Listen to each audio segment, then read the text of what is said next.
Hello, जय Shri Krishna to all of you, all my dear students. आशा करता हूँ आप सभी लोग पिछले वीडियो को आसानी से देखा होगा और उसको समझा होगा और उसको अपनी नोटबुक के अंदर नोटेड भी किया होगा। टेंस फॉर्मेशन में मैं दूसरा वीडियो लेकर आया हूँ जो है प्रेजेंट इंडेफिनिट टेंस के आधार पर। ठीक है ना, इसमें भी मैंने सिंपल वेज को काम में लिया है। सेंटेंस फॉर्मेशन इजी से लेकर के मैंने हाई लेवल तक लेके गया हूँ। वैसे इतनी हाई लेवल भी नहीं है, नॉर्मल लेवल ही है, लेकिन जिसको कक्षा 6 का स्टूडेंट भी बना सकता है और समझे तो क्लास 12th वाले स्टूडेंट भी उसको आसानी से बना सकते हैं। ठीक है ना, तो इस आधार पर जो बिगिनर्स होंगे जिसको मतलब अभी तक टेंस फॉर्मेशन की कम जानकारी है तो उसके लिए भी बहुत ज़्यादा रामबाण है। और मैंने ज़्यादा इसमें रूल्स और रेगुलेशन को नहीं डाला है, सिंपल वेज में इसमें डाला है। पिछले वीडियो को अगर आपने नहीं देखा है तो पहले उसको देखें, अच्छी तरीके से समझें, नहीं तो ये वीडियो आपकी समझ से बाहर होगा। दूसरा, मैंने आपको पहले ही बताया था हमारे किसी भी प्रकार की इंग्लिश ग्रामर की जो फाउंडेशन है उसको प्रोनाउन इंडेक्स कहते हैं और उसको आप अच्छी तरीके से याद करें। नहीं हुआ है तो अभी वापस उसको याद करें, रिवाइज करें, क्योंकि सबसे ज़्यादा सेंटेंस फॉर्मेशन में उसी की ज़रूरत पड़ने वाली है। ठीक है, तो हमारा जो पहला रूल है, रूल फर्स्ट, जिसमें लिखा है साधारण वाक्यों में केवल एमवी फर्स्ट का प्रयोग किया जाता है। ठीक है ना, प्रेजेंट इंडेफिनिट में जो सिंपल सेंटेंस होते हैं, जैसे सेंटेंस मैंने पिछले वीडियो में बताया था कितने होते हैं, तो सिंपल सेंटेंस में एमवी फर्स्ट का प्रयोग किया जाता है। ठीक है ना, केवल एमवी फर्स्ट का लिखा है। ठीक है, और दूसरा लिखा है अगर कर्ता हमारा एक वचन है, ठीक है ना, तो एक वचन कर्ता होने पर एमवी फर्स्ट के साथ में एस और ई एस का प्रयोग किया जाता है। ठीक है ना, एक वचन कर्ता होने पर क्या करेंगे, एमवी फर्स्ट का प्रयोग करेंगे। ठीक है ना, और दूसरा है कि सिंगुलर बहुवचन कर्ता होने पर अपन क्या करेंगे, केवल एमवी फर्स्ट का प्रयोग करेंगे। देखो, एक वचन कर्ता होने पर तो एमवी फर्स्ट का प्रयोग और उसके साथ में एस और ई एस का प्रयोग करेंगे, और कर्ता अगर बहुवचन है तो क्या करेंगे, एमवी फर्स्ट का प्रयोग। वाक्य कैसा होना चाहिए, केवल और केवल सिंपल सेंटेंस होना चाहिए। अगर आपको लगे कि आपको याद नहीं होता है तो मैं इसका एक सिंपल फार्मूला बनाता हूँ। देखिए, वैसे तो फार्मूला मतलब तार्किक नहीं है, लेकिन आपके हिसाब से जो बिगिनर्स हैं उनको अगर ये समझ से बाहर हो जाती है कोई भी चीज़ कि उसको याद नहीं होता है, तो किसके साथ में एस और ये एस लगाएं, किसके साथ में ना लगाएं, अगर आपके दिमाग से निकल जाता है तो आप एक चीज़ को पकड़ लीजिए। ठीक है ना, वो ये होगी कि अगर हमारा कर्ता एक वचन है, यानी कि अगर हमारा कर्ता एक वचन है तो उसमें हम एम वी जो है उसको एस और ई एस लगा देंगे, बहुवचन बना लेंगे। ठीक है ना, आपको पता है नॉर्मली तौर पर अपन नाउन के पीछे एस और ई एस लगाते हैं तो वो क्या हो जाती है, बहुवचन हो जाती है। तो ये नियम तो नहीं है, लेकिन मैं बना रहा हूँ ताकि आपको आसानी से याद रहे। एम वी के साथ में क्या लगाना है, एस और ई एस, यानी कर्ता अगर एक वचन है तो एम वी के साथ में क्या लगेंगे, एस और ई एस, यानी कि उसको क्या बना देंगे, बहुवचन। ठीक है ना, एस और ई एस लगा करके उसको क्या बनाएंगे, बहुवचन। और अगर कर्ता हमारा बहुवचन है, यानी अगर हमारा कर्ता बहुवचन है तो एम वी को केवल एम वी ही रखेंगे, यानी कि एक वचन ही रखेंगे। ये कोई नियम नहीं है, सिर्फ याद करने के लिए मैंने इसको बनाया है। ठीक है ना, यानी कर्ता एक वचन, एम वी बहुवचन बना दीजिए। कर्ता बहुवचन है तो एम वी को एक वचन ही रख दीजिए। एक वचन मतलब उसके पीछे एस और ई एस लगाने की आवश्यकता नहीं होगी। रूल है हमारा सेकंड है, जिसमें मैंने लिखा है कि कर्ता, आपने ये तो देख लिया कि भाई कर्ता के साथ में लगता है, लेकिन कर्ता होता कौन सा है, तो उन कर्ताओं को मैंने यहाँ पर लिखा है। तो सबसे पहले सिंगुलर सब्जेक्ट, यानी कि एक वचन कर्ता। तो एक वचन कर्ता कौन कौन से है, तो एक वचन कर्ता है ही सी इट तथा कोई एक नाम। ठीक है ना, कोई भी एक नाम होता है, या ही सी इट होते हैं, या हेयर, हेयर यानी कि बाल, वैसे होते तो बहुत है लेकिन ग्रुप ऑफ अ वर्ड है। ठीक है ना, तो इसको अपन क्या कहेंगे, एक वचन कर्ता कहेंगे। पल्सेज, पल्स यानी क्या होता है, दाल, दालें बहुत होती हैं, उन सारी दालों को अपन क्या कहते हैं, एक वचन कर्ता। और लिक्विड, लिक्विड यानी कि जैसे वाटर है, मिल्क है, वगैरह वगैरह जो भी है, जितने भी लिक्विड होते हैं, तरल पदार्थ होते हैं, उनको अपन क्या कहेंगे, एक वचन कर्ता। ठीक है ना, और फिर आता है कपल। कपल में वैसे व्यक्ति तो दो होते हैं, लेकिन ये क्या है, ग्रुप ऑफ अ वर्ड है, यानी कि दोनों के लिए एक ही शब्द प्रयोग हुआ है, इसको अपन क्या कहेंगे, एक वचन कर्ता कहेंगे। फिर आता है प्लूरल सब्जेक्ट। प्लूरल सब्जेक्ट का मतलब होता है बहुवचन कर्ता। ठीक है ना, बहुवचन कर्ता में क्या आता है, आई वी यू दे, ये विशेष याद रखना, आई वी यू दे, इसको अपन क्या कहते हैं, बहुवचन कर्ता। इसको प्रोनाउन इंडेक्स के अंदर भी लिखा हुआ है, आप आसानी से याद कर सकते हैं। फिर है दो या दो से अधिक नाम। ठीक है ना, इसमें तो था एक, कोई एक नाम, और इसमें दो या दो से अधिक नाम। एक वर्ड लिखा है मैंने यहाँ पर, प्यूपल। ऐसे बहुत सारे वर्ड होते हैं लेकिन कहीं आप कंफ्यूज ना हो, इसलिए मैंने सबसे ज़्यादा जोर रखा है कि आप कंफ्यूज ना हो, इसलिए मैंने ज़्यादा वर्ड को इसमें नहीं लिखा है। देखो पीपल यानी कि लोग होते हैं, अपने आप में ही बहुत सारे हैं, तो इसका मतलब वो क्या हो गया, बहुवचन करता हो गया। ठीक है, अब हमारा आता है रूल नंबर 3 यानी कि तीसरा रूल क्या कहता है। तीसरा रूल है, ये तो थे सिंपल सेंटेंस के आधार पर, ठीक है ना, सिंपल सेंटेंस वाला था, फिर सिंगुलर और प्लूरल सब्जेक्ट के आधार पर था। अब है कि अगर सिंपल के अतिरिक्त जैसे नेगेटिव है या इंट्रोगेटिव सेंटेंस है, यानी कि नकारात्मक और प्रश्नवाचक अगर वाक्य हैं, तो उसमें अपन क्या करेंगे, तो उसमें अपन एचवी के तौर पर डू और डज का प्रयोग करेंगे। इसमें केवल एमवी फर्स्ट थी, ठीक है ना, किसी प्रकार की एचवी नहीं है। एक वचन करता होने पर उसको बहुवचन है कि एमवी लगाते हैं, बहुवचन करता होने पर केवल एक वचन वाली एमवी लगा देते हैं। लेकिन अगर हमारा कर्ता नेगेटिव या इंट्रोगेटिव है, ठीक है ना, तो उसमें अपन क्या करेंगे, डू और डज का प्रयोग करेंगे। तो डू और डज का प्रयोग, अगर डू का प्रयोग किसके साथ होगा, डू का प्रयोग होगा बहुवचनकर्ता के साथ में, और डज का प्रयोग होगा एक वचनकर्ता के साथ में, एवं एमवी फर्स्ट का प्रयोग होगा। यानी कि डू डज के बाद में अपन जो एमवी लगाएंगे वो कैसी होगी, वो एमवी होगी हमारी एक वचन वाली। ठीक है, अगर इसको भी आप उस ऊपर वाले फॉर्मूले के हिसाब से समझना चाहे तो इसको आसानी से समझ सकते हैं। जैसे डू है, तो देखो डू यानी कि करना, ठीक है ना, तो ये केवल है। देखो सेंटेंस कैसा है, बहुवचन करता, अगर करता बहुवचन है तो एमवी कैसी, एक वचन, तो ये अपने आप में एक माना तो एमवी भी है, ठीक है ना, यहाँ पर एचवी माना गया लेकिन ये एमवी भी है, ठीक है ना, डू यानी करना होता है, तो ये एक वचन वाली एमवी है, इसके साथ मैंने ईएस नहीं लगाया। और अगर करता एक वचन है तो इसी डू के साथ मैंने क्या लगवा दिया, ईएस, तो ये क्या हो गया, डज हो गया।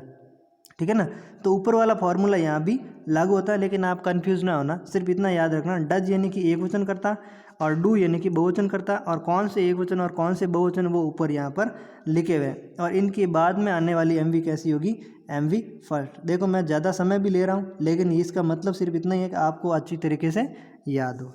अब अपन आते हैं सेंटेंस के फॉर्मेशन पर, यानी कि वाक्यों का निर्माण। अपन वाक्य निर्माण कैसे करेंगे, तो सिंपली वेज में अपन वाक्य निर्माण कर रहे हैं। तो देखो पहला वाक्य अपन कैसे बनाते हैं, तो इसमें लिखा है वह अपने घर जाता है, ठीक है ना, तो पहचान तो आपको लगभग सिंपली तौर पर याद है ही, मैंने इसमें लिखी भी नहीं है, क्योंकि पहचान बिल्कुल सिंपल है, जिसमें वाक्य के अंत में ता हैं, ती हैं, ते हैं आते हैं, उसको क्या कहते हैं, प्रेजेंट इंडेफिनिट कहते हैं। और वाक्य को इसमें बनाते समय सबसे पहले अपन को इतना ही ध्यान रखना कि वाक्य के अंत में जाना है पहचान के लिए। तो हम वाक्य के अंत में गए, क्या लिखा है, ता है। ता है मतलब वाक्य कैसा हो गया, सिंपल सेंटेंस है, ठीक है ना, सिंपल भी है, प्रेजेंट इंडेफिनिट भी है, ठीक है ना। ता है सिंपल इसलिए क्योंकि इसमें सामान्य सी बात है। अब अगर मुझे ये वाक्य बनाना है तो मुझे सिंपल सेंटेंस वाला फॉर्मूला याद आना चाहिए, क्या था, समो, SHMO। और यहाँ पर मैंने लिखा कि इस प्रकार के वाक्य में केवल एमवी फर्स्ट का प्रयोग होता है, यानी कि इसमें अपन डू और डज का प्रयोग नहीं करेंगे, क्योंकि ये वाक्य कैसा है, सिंपल है। तो वह अपने घर जाता है, वहाँ की इंग्लिश होती है ही। ओके, अब आता है दूसरा नंबर किसका आएगा, दूसरा नंबर तो आता है एचवी का, तो इसमें एचवी है ही नहीं, तो इसमें क्या आएगी, इसमें आएगी एमवी। अब देखो यहाँ लिखा है कि कर्ता अगर एक वचन है तो एमवी के साथ में एस और यस का प्रयोग होता है। एमवी कौन सी है, जाना, जानने को इंग्लिश में क्या कहते हैं, गो, ठीक है। अब इसके साथ में अगर ये कर्ता एक वचन है तो क्या लगाएंगे, ईएस, गोज। फिर आने जाने की इंग्लिश में अपन क्या जोड़ते हैं, प्रीपोजिशन टू। फिर आता है अंत में बचा हमारे पास में क्या, अपने घर। देखो वहाँ की हो गई ही, जाना है मतलब गोज, टू हो गया आने जाने के लिए प्रीपोजिशन, और अपने घर। अब अपने घर की इंग्लिश क्या होगी, अपने मतलब इसका अपना, इसका किसका, वहाँ का अपना, वहाँ वाली लाइन कौन सी है, ही। और अपने की इंग्लिश अगर अपन को लिखनी होती है तो पॉजिटिव केस के अंदर जो नहीं, प्रोनाउन इंडेक्स के अंदर जो पॉजिटिव केस होती है उसको अपन कहते हैं अपने की अंग्रेजी, ठीक है ना। उसको पॉजिटिव का मतलब भी होता है संबंध कारक, तो संबंध दर्शाने वाले वो जो शब्द होते हैं वो सब क्या होते हैं, अपने की अंग्रेजी, ठीक है। जैसे माई हो मन, योर, नया मन वगैरह वगैरह, ये सारे के सारे किस में आते हैं, पॉजिटिव केस में आते हैं। तो ही गोज टू, अपने घर, तो ही की तीसरी फॉर्म यानी कि पॉजिटिव केस क्या होता है, हिज, ठीक है ना, और घर यानी कि होम। ओके, बहुत ही सिंपल बन गया। अब दूसरा आता है हरी खेलता है। इस वाक्य को अपन आसानी से कैसे बनाएंगे, तो ये मैंने पहले वाक्य में इतना बोला, दूसरे में बोलने की आवश्यकता है नहीं, आप वाक्य के अंत में जाइए, पहचान कीजिए, पता कर दीजिए। अब हरी कौन है, कोई भी एक नाम, ठीक है, तो क्या हो गया, एक वचन करता, तो हरी को अपन ने लिख दिया हरी। अब देखो दूसरा नंबर किसका आएगा, खेलता है, क्योंकि वाक्य कैसा है, सिंपल। इसमें क्या लगेगा, एम वी के साथ में एस और एस, क्योंकि हरी अकेला है, एक वचन करता है। तो खेलने को कहते हैं प्लेज, PLAYS, प्लेज, ठीक है ना। तो हरी प्लेज वाक्य बन गया, नो टेंशन।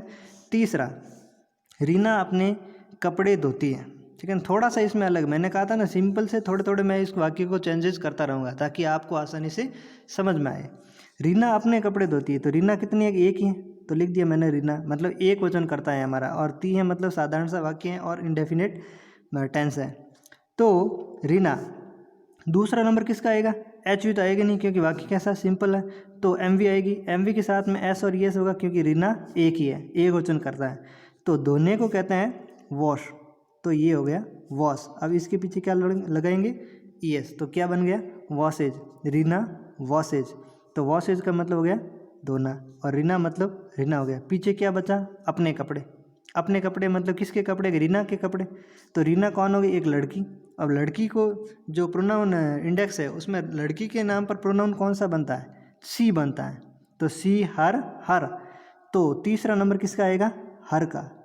क्यों आया, क्योंकि रीना को अपन ने क्या माना, सी, और अपने कपड़े मतलब सी का अपना कौन होता है कि उसका पॉजिटिव केस, तो क्या बना, हर।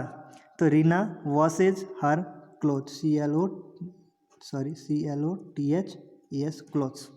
ओके, तो रीना वॉशेज हर क्लोथ्स, बिल्कुल सिंपल से ये वाक्य बन गया।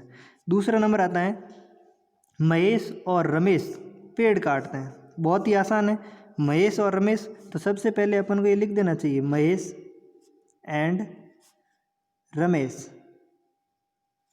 प्रॉब्लम आ रही लिखने में,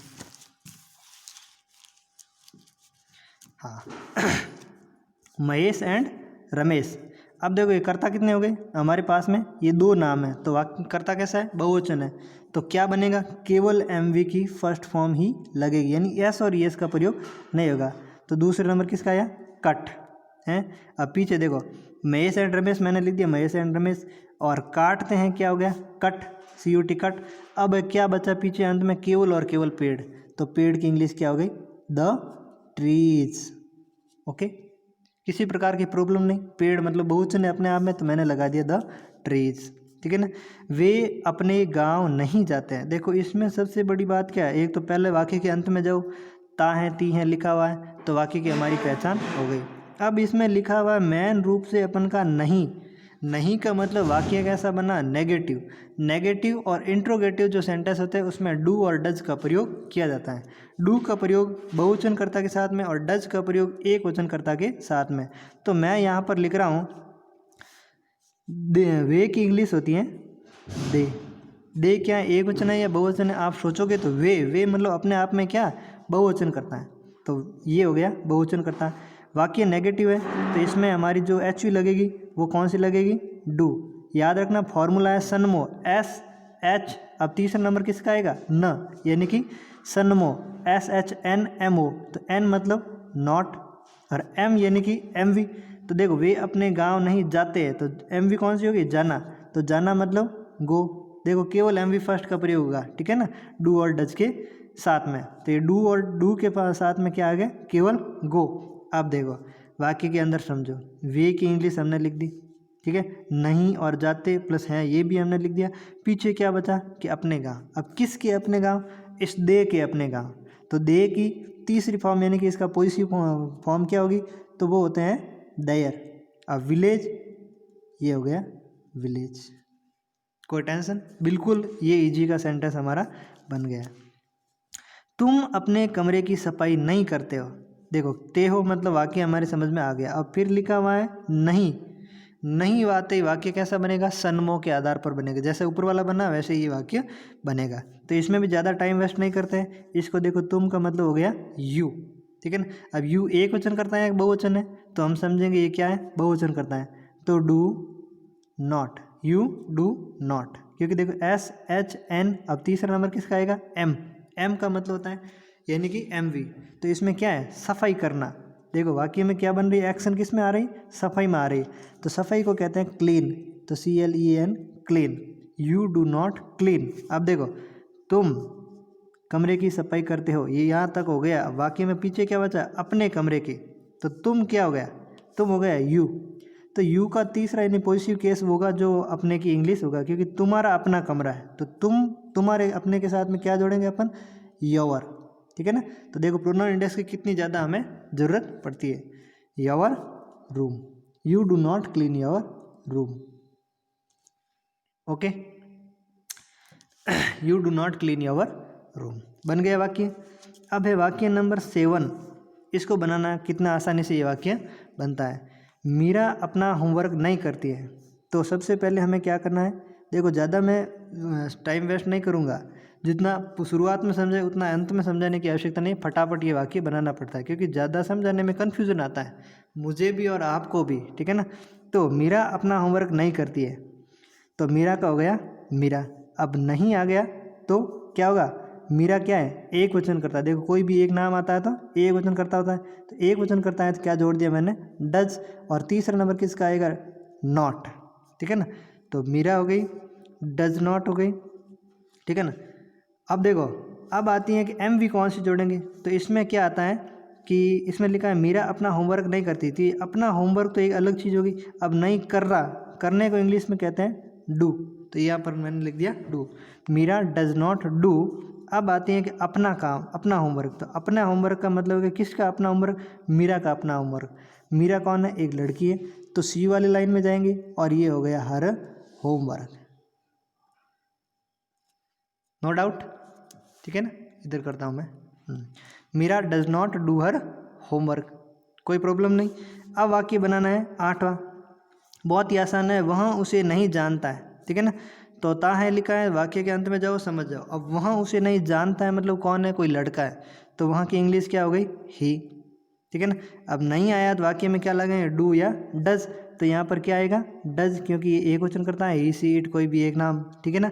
तो ही डज। तीसरा नंबर किसका है, नॉट। सनमो के आधार पर SHNMO। एम कौन सा होगा, जानना। जानने की इंग्लिश क्या होती है, know. He does not know, किसे, उसे। Does not know him. Him क्यों आया, क्योंकि ही का ऑब्जेक्ट। ठीक है। तो ये हो गया नो हिम। बन गया वाक्य कंप्लीट। अब देखो 9 नंबर सेंटेंस, बहुत ही आसान सेंटेंस है। मोहन का भाई तेज नहीं भागता है। ठीक है ना। मोहन का भाई तेज नहीं भागता है और ये नहीं, तो वाक्य डू डज का प्रयोग होगा, ये 100% श्योर है। अब हमारा कर्ता कौन है, तो इसमें देखो का जोड़ा, इसका मतलब का यानी कि संबंध सूचक शब्द है। तो ये मोहन का भाई पूरा हमारा क्या है, एक कर्ता है। तो हम क्या लिखेंगे, मोहन कॉमा एस, और भाई को कहते हैं ब्रोदर। ठीक है।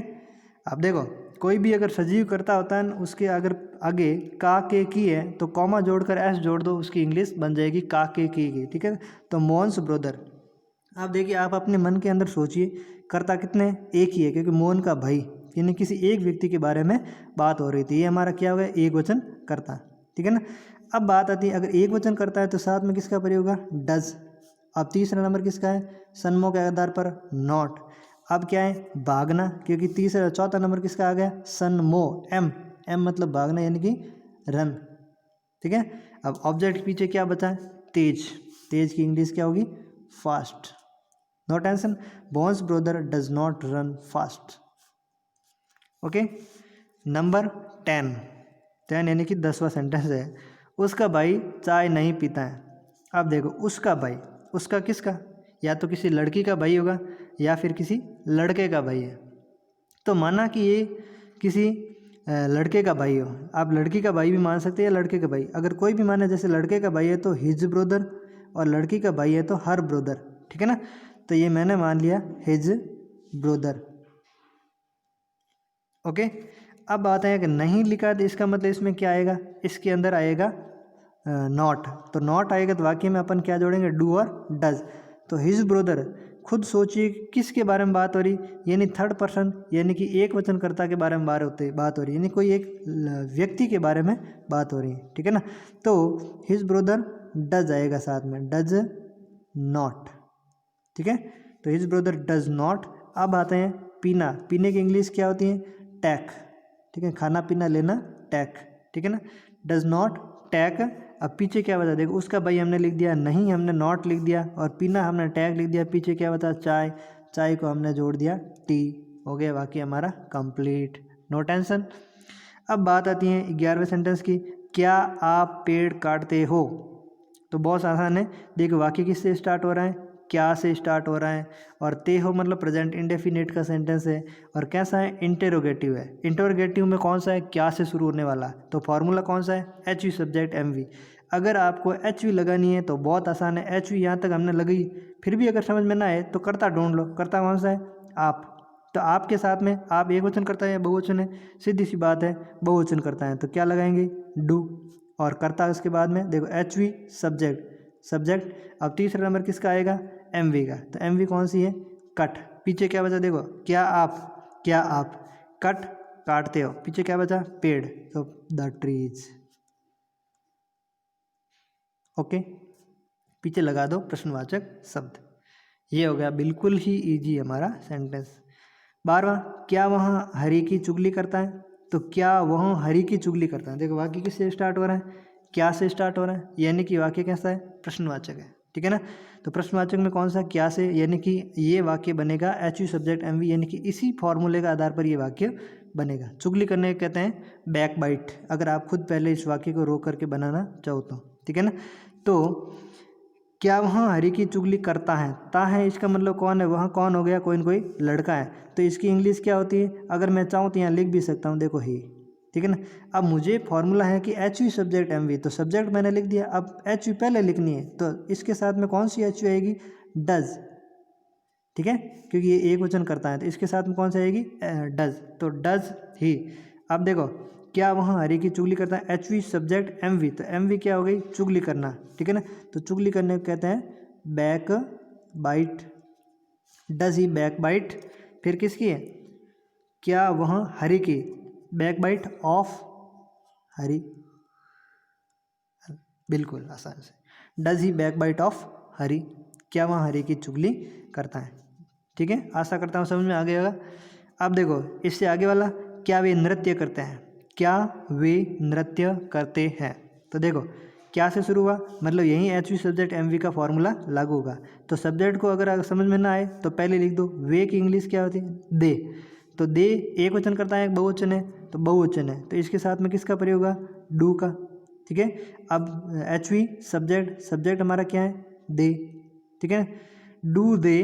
अब नृत्य करना मतलब डांस, तो DANCE dance, do they dance. Okay, वाक्य हमारा कंप्लीट है। नंबर 14, क्या आप घूमने नहीं जाते? घूमने की इंग्लिश होती है फॉर अ वॉक, याद रखना, फॉर अ वॉक यानी घूमने जाना, ठीक है। तो क्या आप घूमने नहीं जाते? देखो इसमें क्या भी आया हुआ है और नहीं भी आया हुआ है, यानी कि इंट्रोगेटिव नेगेटिव सेंटेंस है। नेगेटिव मतलब वाक्य में नहीं जोड़ना है, बस इतना ध्यान रखना है। एम वी से पहले क्या आ जाना चाहिए? नहीं आ जाना चाहिए, नॉट आ जाना चाहिए। तो सबसे पहले हमें ये वाक्य बनाना बहुत ही आसान है, इसको ढूंढ लीजिए। ये क्या है? यू के साथ में क्या आता है? डू आएगा, क्योंकि यू अपने आप में बहुवचन करता है। यू, डू के बाद में क्या आएगा? यू, ठीक है ना। एच वी सब्जेक्ट और फिर आएगा एम वी, लेकिन एम वी से पहले क्या जोड़ना है? नॉट, ये जोड़ लिया हमने, नॉट। Do you not. अब एम वी गो, अब फिर आएगा घूमना, यानी कि for a walk, for a walk, ठीक है। Do you not go for a walk, ठीक है ना। वाक्य के पीछे जोड़ दो प्रश्नवाचक शब्द। नंबर 15, क्या वह एक कहानी लिखता है? तो बहुत ही ईजी है, क्या वह एक कहानी लिखता है? तो देखो क्या से शुरू है और फिर आया है वह, तो लिखता है मतलब वह कौन हो गया? हमारा ही, ठीक है ना, यानी कि कोई पुरुष है। अब एच यू पहले लगानी है, तो इसके साथ में किसकी है? कौन सी एच यू आएगी? डज, तो डज ही। दूसरा नंबर, तीसरा नंबर किसका आता है? लिखने का, तो लिखना मतलब राइट, WRITE, राइट। पीछे क्या बचा? एक कहानी, एक कहानी को कहते हैं a story. Does he right a story, क्या वहाँ एक कहानी लिखता है, ठीक है। 16 नंबर, वह हमेशा 5 बजे उठ जाता है, ठीक है ना। जाता है मतलब प्रेजेंट इंडेफिनिट है, और इसमें समय सूचक शब्द का प्रयोग हुआ है। तो वह उठ जाता है मतलब कौन हो गया? कोई न कोई लड़का है। और वाक्य कैसा है? एकदम सिंपल है। तो इसमें अपन क्या नहीं लगाएंगे? इसमें अपन एच वी का प्रयोग नहीं करेंगे, एस और एस का प्रयोग करेंगे, क्योंकि वाक्य करता कैसा है? एक वचन करता है, ठीक है ना। तो ये होता है उठ जाना, ठीक है ना। उठ जाना मतलब वैकअप, तो ये हो गया WAKES, वैक्स अप, ठीक है ना। डज ही वैक्स अप, ठीक है ना। अब देखो हमेशा है, हमेशा की इंग्लिश क्या होती है, हमेशा की इंग्लिश होती है एक तो ऑलवेज और एक होती है डेली। डेली वाक्य के अंत में लगा सकते हैं, लेकिन ऑलवेज क्या होता है, एड और होता है, वो अपन को एम वी के पहले लगाना होता है। अपन डेली जोड़ देंगे लेकिन बाद में जोड़ देंगे। अब देखो वाक्य बनना क्या है, ये बन गया और उठ जाता है बन गया वैक्सअप। तो कब है कि 5 बजे, 5 बजे मतलब सुबह का समय होता है, 5 बजे उठ जाना। तो ही वैक्स अप एट 5 AM, ठीक है ना। 5 AM यानी कि सुबह का समय, at 5 AM daily. Okay, no tension. आशा करता हूँ आपको अच्छी तरीके से समझ में आ गया होगा। अब देखिए वाक्य नंबर 17 यानी जिसमें लिखा है मैं मेला देखने के लिए प्रतिवर्ष अपने गांव जाता हूँ, ठीक है ना। इसमें समय, इसमें क्या लिखा है मैंने, समय सूचक शब्द भी है और स्थान सूचक शब्द भी है। कहाँ पर, अपने गांव। तो बहुत ही आसानी से बनाना। मैं की इंग्लिश क्या होती है, आई। देखो इसमें ये वाक्य कैसा है, सिंपल है, क्योंकि इसमें ना तो नेगेटिव है ना इसमें इंट्रोगेटिव है। वाक्य कैसा, सिंपल है। तो मैं कैसा है, बहुवचन करता है, तो इसमें एस और यस लगाने की आवश्यकता नहीं, किसमें, एमवी में। तो दूसरा नंबर किसका आएगा, समूह, यानी कि एच, एच तो है ही नहीं, तो एमवी कौन सी होगी, जाना। जाने की इंग्लिश होती है गो, ठीक है ना। एस एच, एच है नहीं, एम। अब तीसरा नंबर आता है एमवी, तो ठीक है ना। इसमें अपन बिल्कुल आसानी से बना सकते हैं, I go to my village every year to see the fire, ठीक है ना। अब देखो इस वाक्य को समझते हैं मैंने कैसे बनाया। ये देखो वाक्य में फॉर्मूला बिल्कुल छोटा सा है। तो आई गो टू माई विलेज, देखो स्थान सूचक शब्द मैंने पहले लिखे, आई गो टू माई विलेज यानी कि मैं अपने गांव जाता हूँ। एवरी ईयर यानी कि प्रतिवर्ष, ठीक है ना। टू सी द फायर, देखो टू के बाद में क्या आता है, एम वी फर्स्ट ही आती है, तो टू सी यानी कि देखने के लिए, द फायर यानी कि मेला, ठीक है ना। बिल्कुल आसानी से ये वाक्य बन गया। अब वाक्य नंबर 18, वे काले कपड़े पहनना पसंद करते हैं, ठीक है ना। देखो इसमें दो डबल एम वी है, आपने सिंपल समझा होगा, ये डबल एम वी वाला है। पहनना यानी कि वियर, लाइक यानी कि पसंद करना। डबल एम वी वाले सेंटेंस कैसे बनते हैं, तो बिल्कुल आसानी से, दे, ठीक है ना, वे यानी कि दे। अब सिंपल सेंटेंस है, एक बहुवचन करता है, तो इसके साथ में क्या होगा, कुछ भी नहीं होगा, इसमें केवल अपन एम वी लिखेंगे। तो एम वी कौन सी है, तो लाइक यानी कि पसंद करना, दे लाइक, ठीक है ना, like to wear the black cloth, they like to wear the black clothes, ठीक है ना। दे लाइक टू वियर यानी कि वे पसंद करते हैं, ठीक है ना, वियर यानी पहनना। देखो डबल एम वी में दोनों एम वी के बीच में अपन को क्या लगा देना होता है, टू, और टू के बाद में एम वी फर्स्ट आती है। द ब्लैक क्लॉथ, क्या बच गया था पीछे, काले कपड़े, तो लिख दिया मैंने द ब्लैक क्लॉथ्स। ओके, कपड़े हैं तो क्लॉथ्स हो गया। नंबर 19 बहुत ईजी है, मीरा का भाई रोज सवेरे जल्दी नदी में नहाता है। देखो नहाना, इसकी इंग्लिश क्या होती है, टेक अ बाथ, लेकिन अपन यहाँ पर सिंपली तौर पर लिखेंगे बाथ, ठीक है ना।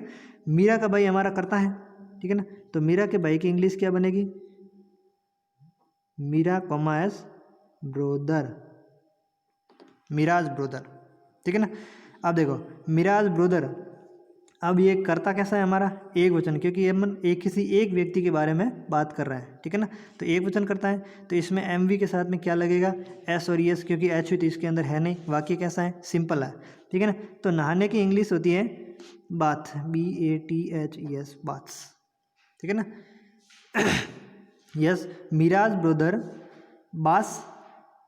अब देखो इसमें आया है कि रोज सवेरे, तो रोज सवेरे का मतलब हो गया सुबह के समय का, सवेरा सुबह को होता है, तो अपन क्या करेंगे, रोज जल्दी सवेरे, तो इसकी इंग्लिश क्या लिखेंगे अपन, daily early in the morning, MORNING, morning, ठीक है ना। अब पीछे क्या बचाएगा, नदी में, in river, in the river, ठीक है ना, in the river, RIVER, river. Okay, तो Meeraj brother baths daily early in the morning in the river. तो वाक्य हमारा कंप्लीट बन गया। ठीक है, नेक्स्ट है, लास्ट नंबर है 20वां है, कुछ लोग दीपावली पर मिठाई नहीं बनाते हैं। ठीक है ना, बनाने की इंग्लिश होती है प्रिपेयर। ठीक है ना, कोई भी अपन आइटम बना तो प्रिपेयर लगा सकते हैं, मैक और मैड का प्रयोग इसमें नहीं करेंगे। ठीक है ना, वो कोई इंजीनियरिंग वर्क नहीं है हमारा, सिंपल है, इसलिए अपन क्या करेंगे, प्रिपेयर। ठीक है ना, कुछ लोग, तो अपन देखो वाक्य कैसा नेगेटिव बन रहा है। ठीक है ना, तो डू और डज का प्रयोग अपन इसके अंदर करेंगे। तो वाक्य में देखो स्टार्टिंग हमारी हो रही है कुछ लोग, तो कुछ लोग की इंग्लिश होती है सम पीपल, सम पीपल। अब अपने आप में ये क्या है, बहुवचन करता है। ठीक है ना, तो सम पीपल बहुवचन करता है तो अपन क्या लगाएंगे, डू, और नहीं है तो क्या लगाएंगे, नॉट। अब इसके बाद में किसका नंबर आता है, बनाना। बनाना मतलब प्रिपेयर, PREPARE, प्रिपेयर। ठीक है ना, some people do not prepare क्या, मिठाई, तो मिठाई की इंग्लिश स्वीट्स। ठीक है ना, फिर किस पर, दीपावली पर, तो ऑन दीपावली। ओके,